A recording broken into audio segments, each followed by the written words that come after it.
Pemirsa, pencoblosan Pilkada serentak 2024 tinggal menghitung hari. Berbagai upaya terus dilakukan penyelenggara, di mana KPU Provinsi Bali tengah mengupayakan langkah antisipasi terkait kendala sejumlah tempat pemungutan suara atau TPS di Bali terpantau sulit sinyal, internet, atau blank spot.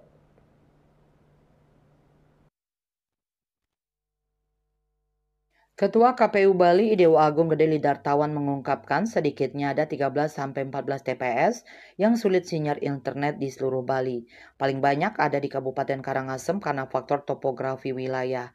Lidartawan menyebut KPU Bali sudah berkoordinasi dengan Dinas Kominfo di pemerintah daerah untuk menyiagakan mobil layanan sinyal internet keliling. Selain itu dikatakan bahwa Telkom juga membantu untuk menarik fiber optiknya di lokasi sulit sinyal. Namun apabila kedua solusi itu juga tidak bisa menangani permasalahan, opsi terakhir menggunakan Sirekap offline. Meskipun demikian, Lidartawan mengungkapkan bahwa dari pengalaman Pilkada serentak tahun 2020, hitung cepat menggunakan Sirekap diklaim tidak ada permasalahan.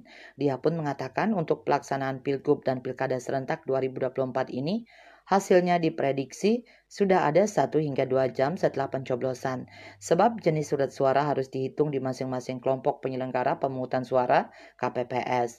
Selain mengantisipasi TPS sulit sinyal, KPU Bali juga mulai memetakan TPS rawan bencana.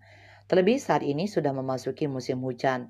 Untuk menjamin kelancaran penyelenggaraan pungut hitung suara, KPU Bali akan menggandeng Badan Meteorologi, Klimatologi, dan Geofisika (BMKG) untuk mengecek perakiraan cuaca saat pencoblosan, sehingga langkah antisipasi bisa dilakukan lebih awal.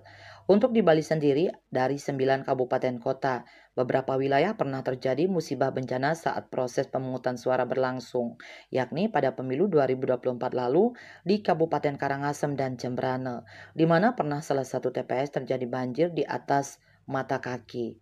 H-1 pemungutan suara lokasi TPS becek penuh dengan lumpur sehingga dengan cepat pada saat itu dilakukan relokasi dan proses pemindahan TPS.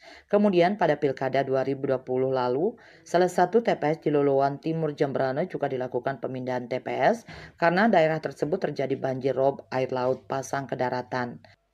Berkaca pada kejadian tersebut, maka pihaknya meminta kepada KPUD Kabupaten Kota untuk melakukan proses pemetaan dan mitigasi bencana di wilayah masing-masing, serta memastikan bahwa lokasi pemungutan suara aman dari bencana.